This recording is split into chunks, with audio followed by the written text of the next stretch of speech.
Welcome to a new episode of Champions of Performance Marketing. I'm super excited because today we have here with us Gita, the founder at MaxWeb, one of the most popular affiliate networks on the market today, I think. Anna is one of the most powerful women in affiliate marketing industry and often a conference speaker and recently an author. But I'll let her tell us more. Hi Anna, welcome to the show. Hi, thank you so much for having me. I've been so excited to join you. I admire you tremendously and I'm very excited to be here. I won't talk too much about myself, but I can confirm that MaxWeb is, thankfully, and I say this with modesty, probably the best CPA network when it comes to VSL offers. That's our superpower. I've been in the industry for 9 years now, and Wow. I knew nothing about affiliate marketing before. Really? So anything is possible at any age. Yes, I used to work for a Fortune 500 company in Los Angeles that did baby bedding. Yes, I was in management. I was in maybe a bit of marketing, but I had to learn everything from scratch when it comes to performance marketing, code, media buying, post-back pixel. So in my book, that was a big reason. I mean, no one gets rich from writing a book. You do it if you have a passion for sharing the knowledge.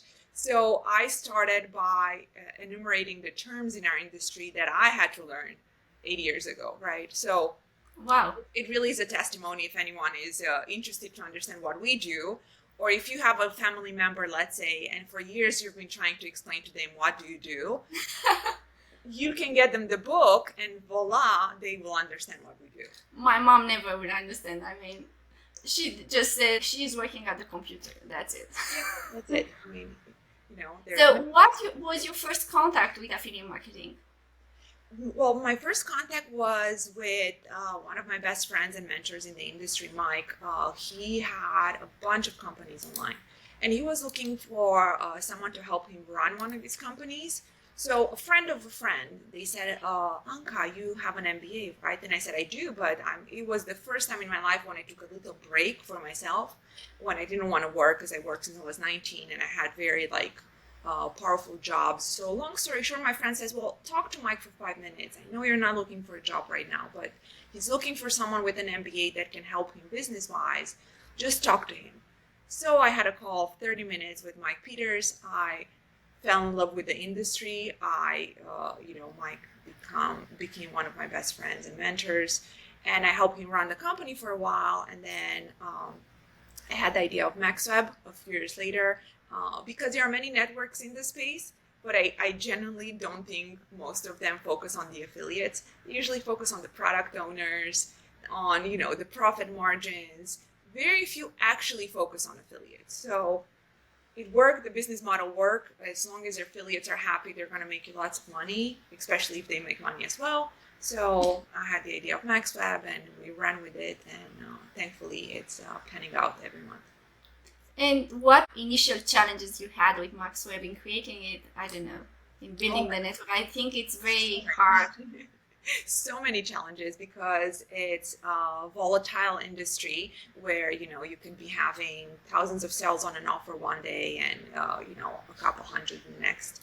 So you have to be prepared. I was lucky to have the business background, not the marketing one, because those type of challenges I expected them, right? So to always set money aside on the months when the profit is not as great, to know how to grow organically, not get too excited when you're doing well, and try to be as humble as possible because, big egos in our industry, as soon as something goes well, you're on the top of the world, but you're going to fall. In business, there are going to be instances where things are really not working out okay. And I think the challenge was finding the right people. That was probably the hardest. It took a while of me having to work both shifts.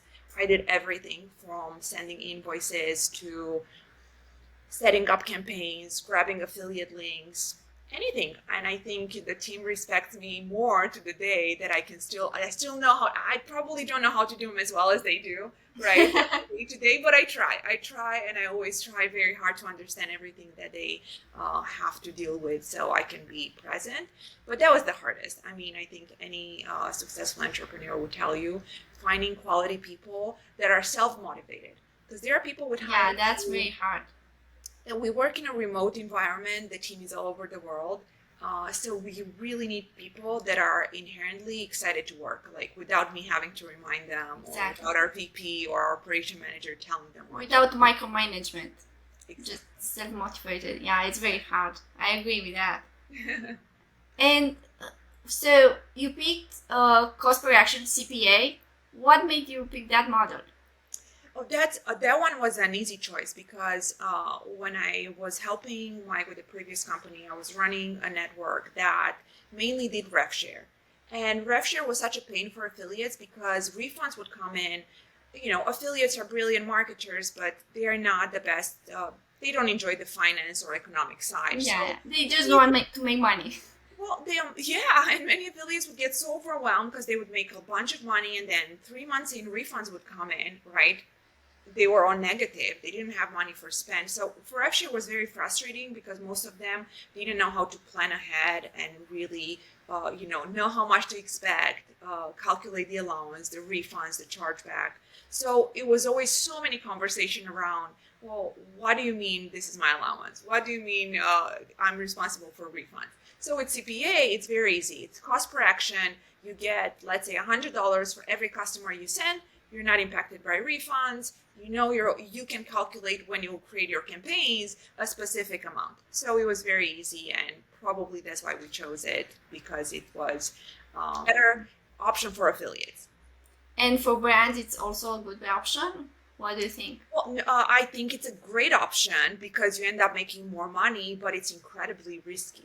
CPA is risky because you carry the risk of the CPA. So if you don't vet your affiliates well, and you allow affiliates to run that don't have experience, that are going to send you, in our industry, is a one bottle is, let's say, $69. The average CPA is $100. So if you have an affiliate that's sending low average order value traffic, you're losing on every sale, right? We have fraud. Right. We have so much fraud, right? We always talk about the beautiful sides of our industry. We have to be incredibly careful. So rev share, it's better for product owner because it doesn't carry the risk, because the affiliate is going to be responsible for refunds and chargebacks. However, long term, you make more money as a product owner from CPA because you only pay $100.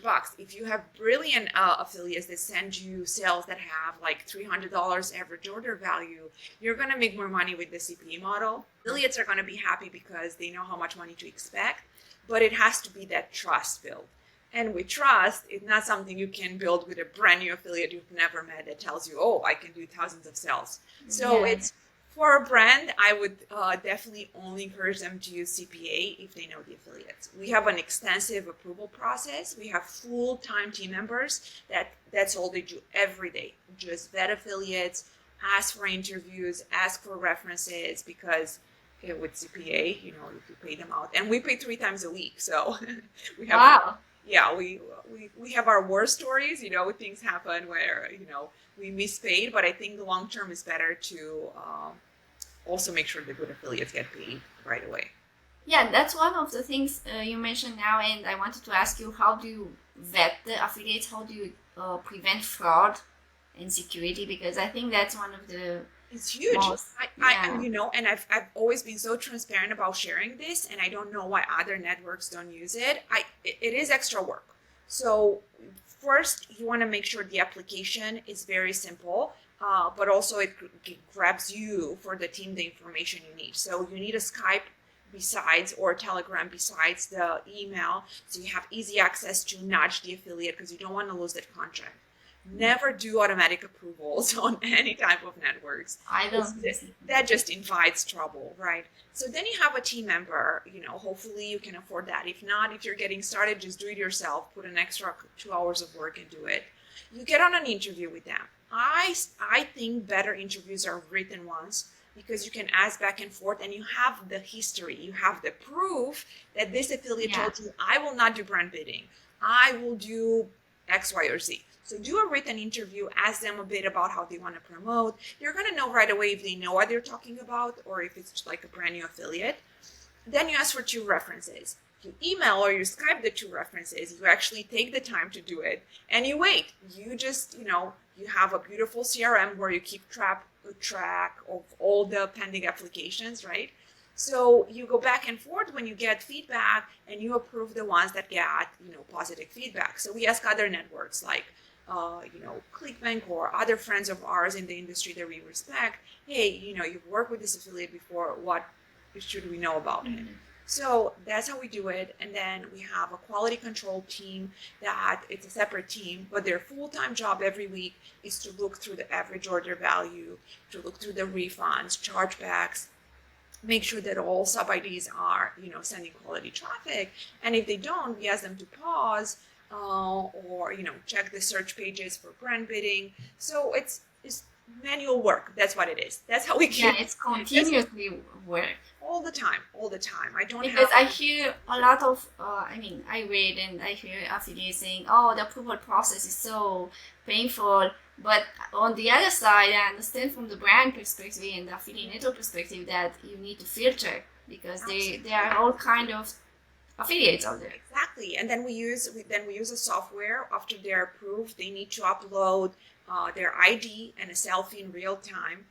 Every single one, no exception. Even the big guys. Make sure it's a real person. Make sure it's a real person. So then we have that extra step also.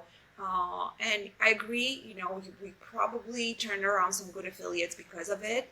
But long term, it's a no-brainer. I mean, the brand doesn't suffer from fraud. Our reputation is intact because, we're not sending bad traffic to any brand. So it's definitely worth it.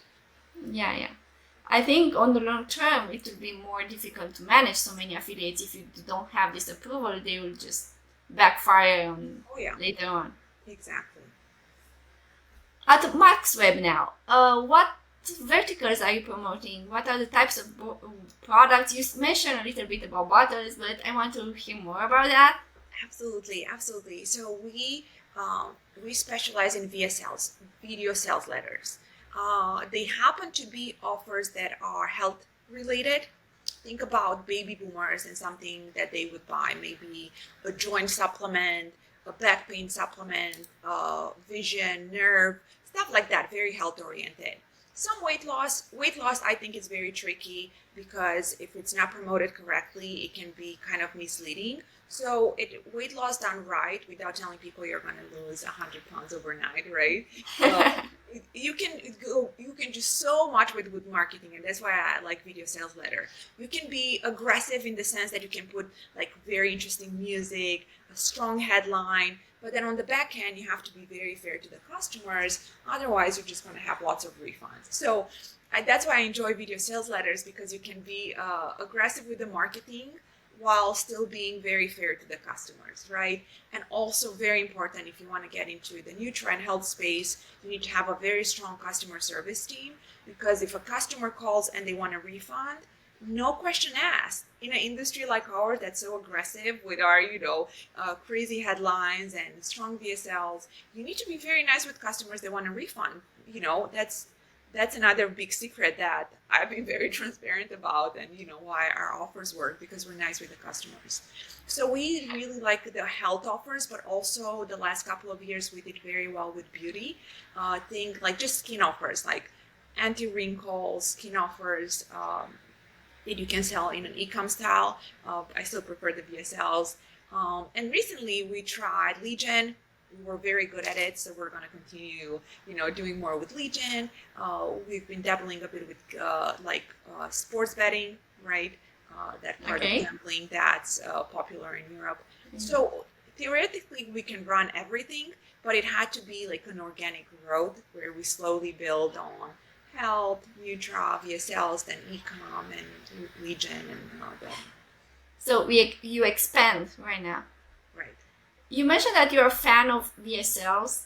You told me a little bit, but I don't know. Sometimes when I see an offer like that, I see that video that is so long, and you cannot buy until you see that, I don't know, 30 minutes. It's very long, 40 minutes. It's impactful, but it's very long. Is that working, right? I mean, I have users that I'm so glad you asked. So what I learned, again, thank goodness I have a business background, not a marketing one, because when I look at an offer like that, I look at the stats, right? Because we put in money to test to see what people are looking at. Of course. It converts. It converts. As mind-boggling as it is, as clear as it would be, as you or myself, or we would never sit there and watch a 40-minute video because I don't have time to watch it. Well, the customers that purchase, they do have the time and they enjoy watching the whole video. And also, after they watch the 40 minutes, they always order like a 6-month supply because the hook is so strong. We're talking about a $50,000 VSL. They are written like that to really, really grasp the attention of the consumer. Wow.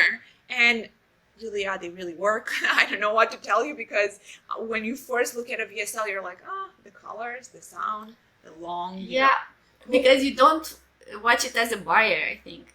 That's the problem. I mean, I watch it as a people setting up a campaign. You're watching as an educated person that, we know how to quickly search for something when we need it, right? I mean, if we have pain, we're going to search for 3 quick remedies. We're going to make them at home and use them, right? But there are, this globe is huge, huge with so many buyers, so many people from different backgrounds that, they just, stuff like that converts. So I learned to listen to the numbers. I think, and I've been so transparent about how profitable we are with VSLs, right?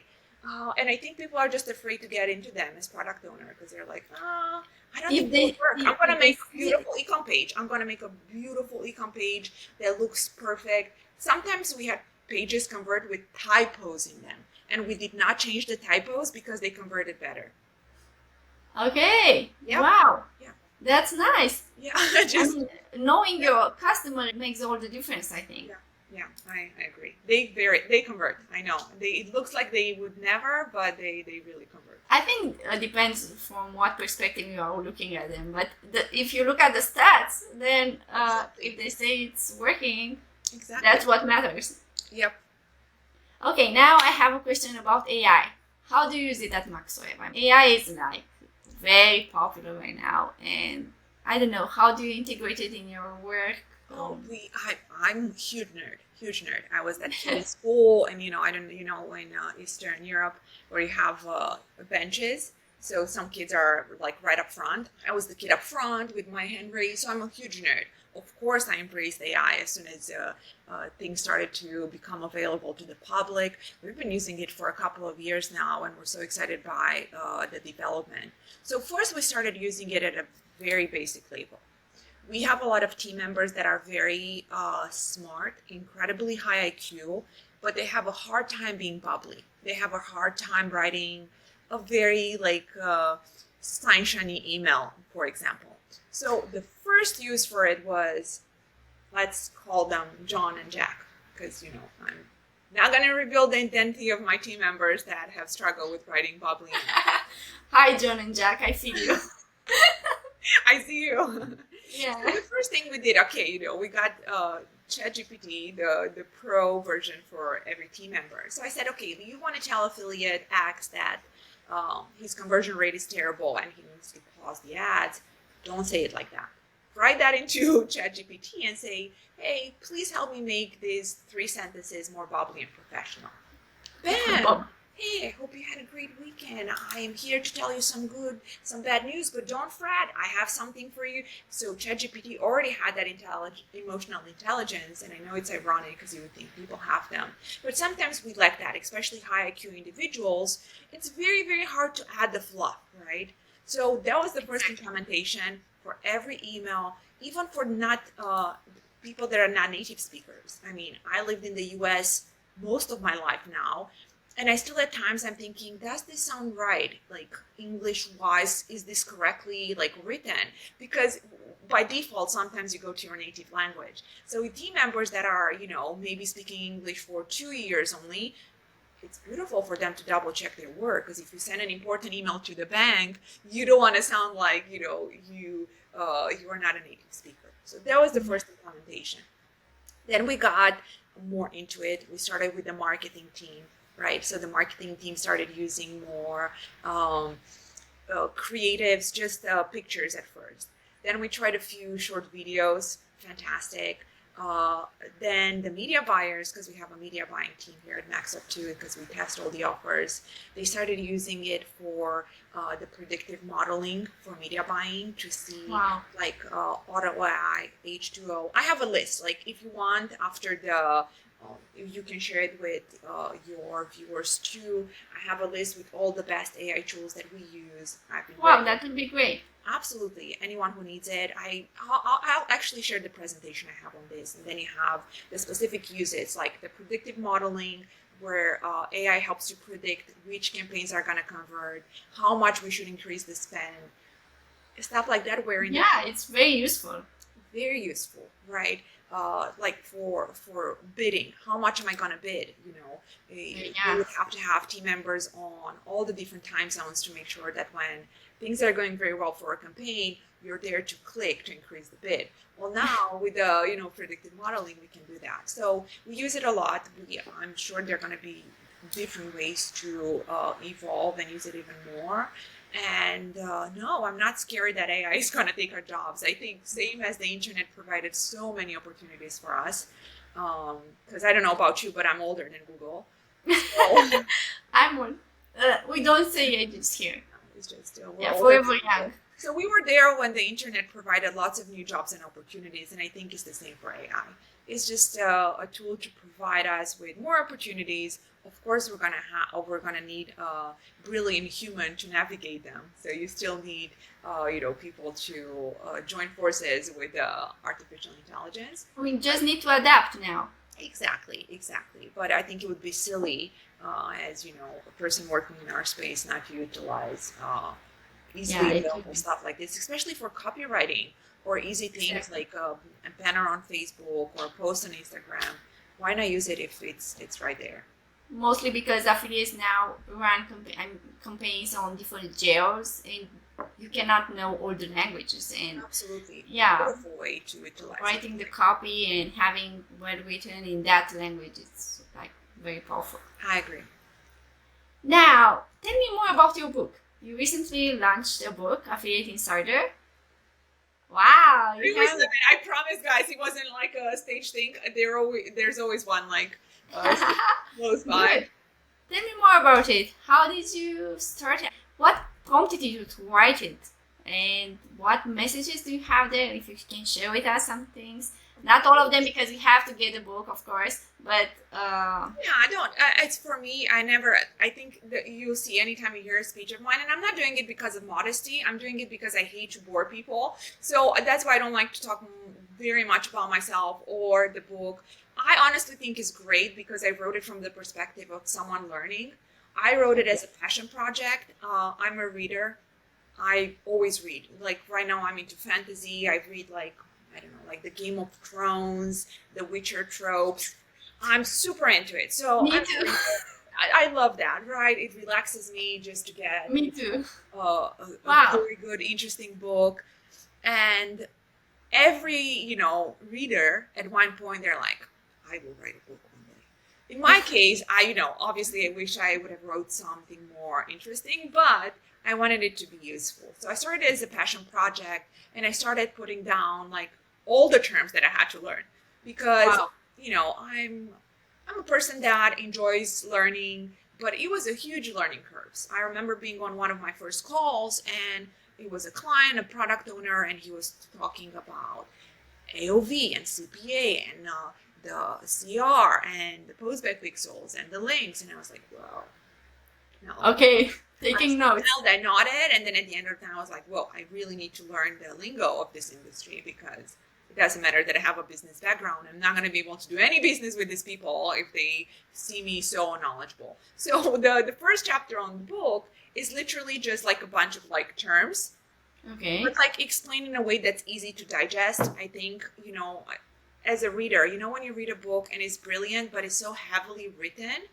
I think And you have to open and dictionary. try to understand some terms. Yeah. So I think brilliant people can write any type of information in a way that's easily digestible by anyone. So I really think I was able to write the book from, and I think anyone at any level can read it and be like, yeah, that makes sense. So long story short, you do have, if you're a medium-sized affiliate or even a super affiliate, I think later in the book, like later chapter are going to be more useful to you, because I go into like the specific things of like media buying. Like if you're doing native, you can probably change to Facebook by doing A, B, or C. Or I talk a lot about communications at events, because I've seen brilliant people that have a hard time with the communication at events. And that's a whole different chapter, right? Right. Wow. That's just definitely have to get that now. I will send you a copy. Just please remind me. I will send you a copy. I'll even. Okay, great. Yeah. That with communication, it's something that I still have struggles with. High individuals, I bet your IQ is very high, because when you have a high IQ, you always overthink, right, about everything around you. It doesn't come as easily to just be chill and relaxed. So okay, nice to think about it like that, Okay, it's my IQ. Okay. It is. So you share there some optimization techniques in your book. Yep. And there's a chapter for product owners too, because many product owners, they would make so much more money if they would be a bit more understanding on the affiliate side. So I specifically not yell, because I never yell at anyone, but I'm a bit assertive in the book, and I tell product owners, look, you need to look at these numbers, you need to be aware of these, problems, because if you don't understand your fulfillment and you have an affiliate doing 500K a day, and soon you're like, oh, sorry, I forgot to order more stock, no one is going to run with you, right? So I do address some of those more difficult, but I think if product owners know all this ahead of time and they plan a bit better, they could be more profitable. Yeah, I think if you have the knowledge, you can plan better and be prepared, I think. Yeah. And, okay, can you... Sorry, tell me. No. And I again, it's not out of modesty. I want people to just be aware. Every dollar, I mean, again, it's a book, so it's no money by comparison to running a network, but all the money goes to this charity in northern Romania. I sometimes share stuff on it on my page. Is every money goes to the kids there. So, it's just... That's great. I mean, that's amazing. Well, so we all should buy it now. It's in Romania. I don't know, for media buyers, do you have any recommendation to optimizing campaigns, like for Nutra, for native? Yes, it depends a lot on the traffic sources. We are very good with native, and now we started running more with Facebook and YouTube, because our affiliates are very good in those niches, and we want it to be good as well, so we can test out before they do. So Facebook is now on your list of traffic sources? It is. So if, let's say, a product owner comes to MaxWeb, if they want to utilize our affiliates, great.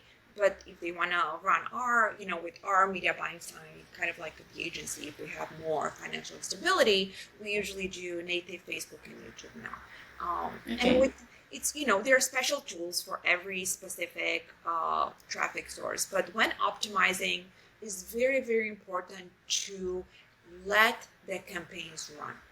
I don't know how many times I've said this, and good affiliates don't listen. They'll send 300 clicks trying to, see how the campaign is, and when they're like optimizing. But with 300 clicks, it's very, very hard, close to impossible to know if something is working or not. So my main advice that you can apply to PPC, Google Ads, native, have a bit of patience, or don't pick campaigns that if you cannot afford to let that campaign live for 24 hours, it's probably not a good fit for you. But that's the number one mistake I see. Every time there's a new test, it's like 300 clicks. It's impossible to know. I know you think you can. I know you think from your experience as a brilliant affiliate, you think you're like, oh, I know this 300 clicks should have had a 0.8. From what I've seen, and I've seen a lot of traffic and a lot of spend, it's close to impossible to have a decent opinion if you don't let that ad run for 24 hours. So my number one advice that you can apply across all the different traffic sources, be patient, let that ad run for 24 hours, 48 hours, even if the spend is lower, because that's how you make an informed opinion if that land your works or if it doesn't. And then the second advice is make small changes. For us, changing the headline, just the headline of the ad, many times increase the conversion rate. So change the headline, then go with the thumbnail, because this is advice that you can use on any traffic source. Change the thumbnail. Don't go and change, everything on the page, because then you're not going to know what works and what doesn't, right? So small changes, headline, thumbnail, those are easy things that you can change and optimize without spending hours and hours on every single campaign. Okay, thank you. Good advice. And they are available for each traffic source, which is amazing. How important is tracking for your affiliate network and for your media buyers? Oh, it's paramount. It's so important that we decided to create our own solution. So we love our friends at, Everflow, As Offers, Cake, those are platforms that offer tracking. But we decided to create our own because I was very paranoid to not lose any visits or clicks. So we created our own, but we also obviously integrate because some affiliates I don't have affiliate links for any of the companies that I'm mentioning. It's just companies that, we use. So it's no advertising, but we do have, we integrate with any CRM that affiliates enjoy. But it's very important because it's very hard for you to optimize your campaign if you don't know the conversion rate. And the conversion rate is easy to grasp if you had 500 visits and one sale or 3,000 visits. So it's very important. And it's important to keep track of it.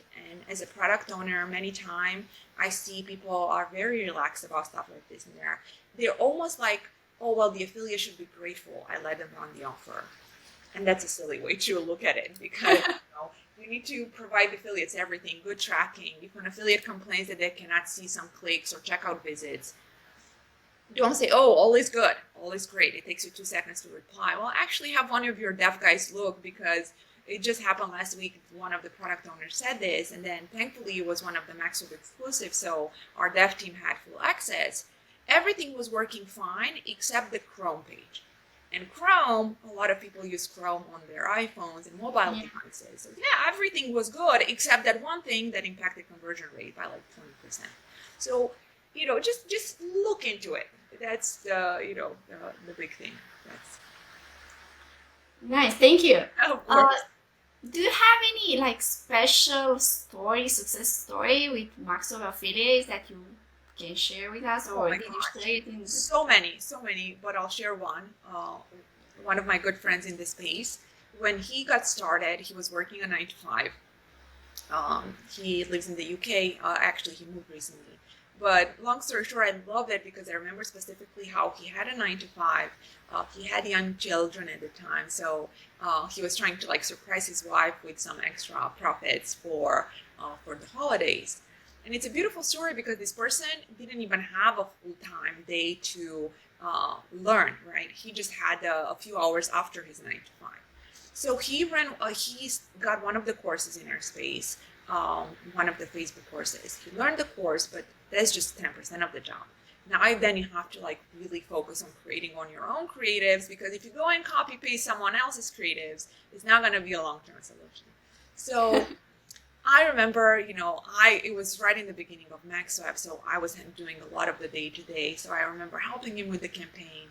I remember the first sale came a month later after he started.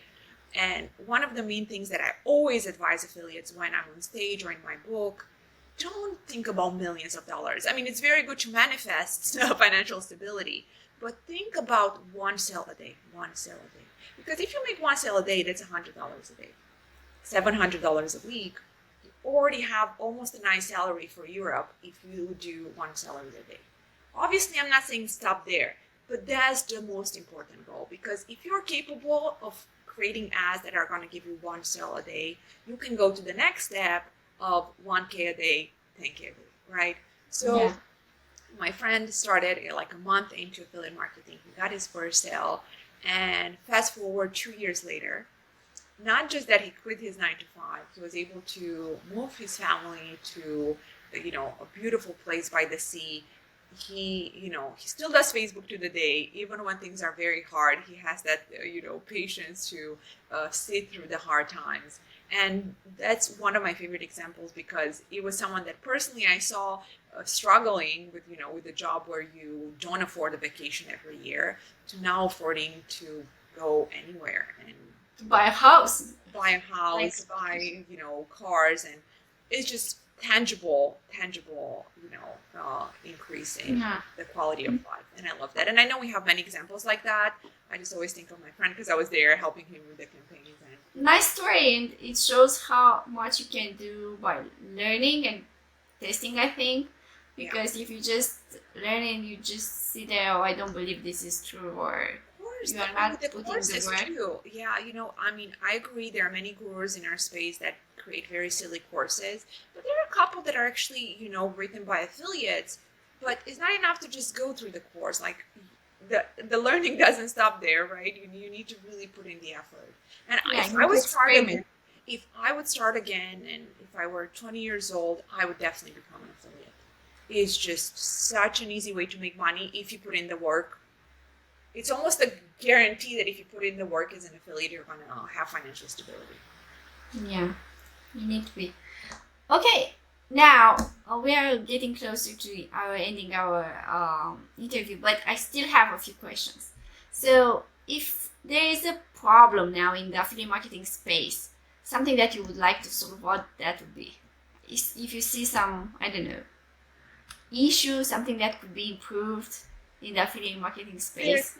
Like with everything, there's always something that can be improved. I tend to focus more on everything that's, positive.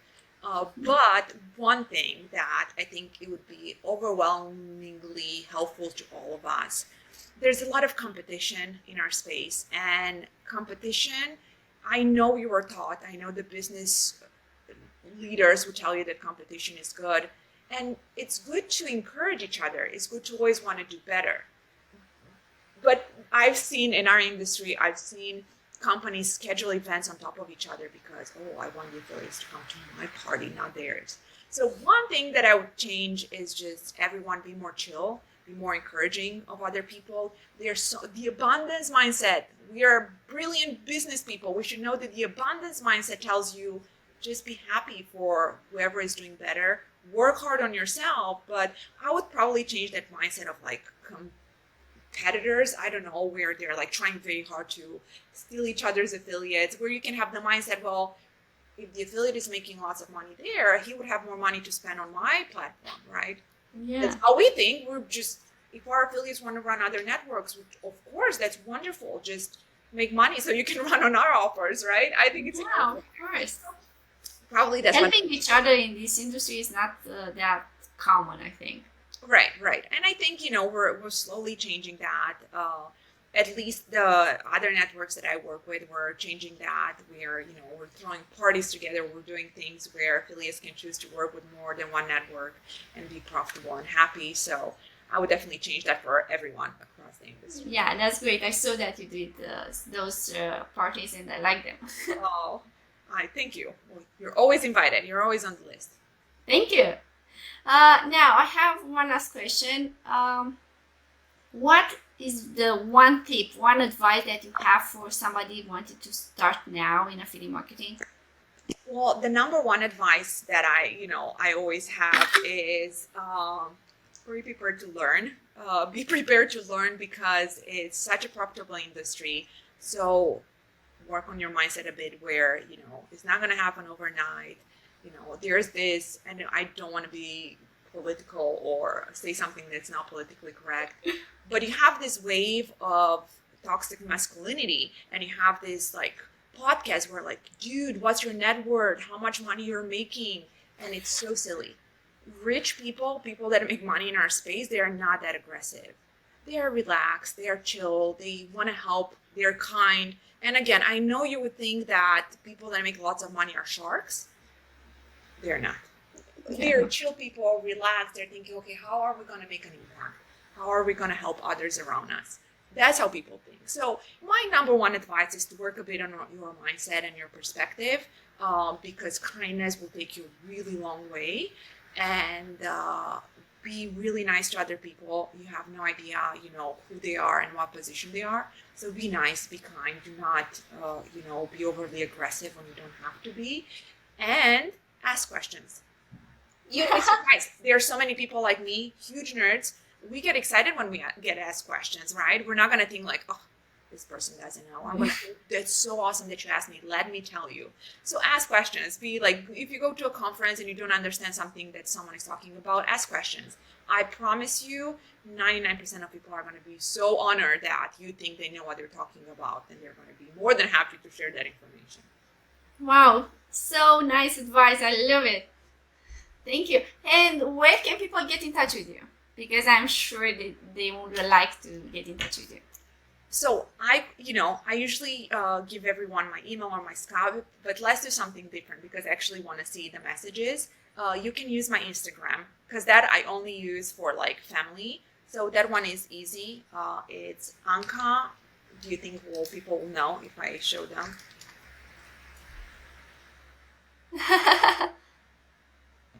Okay.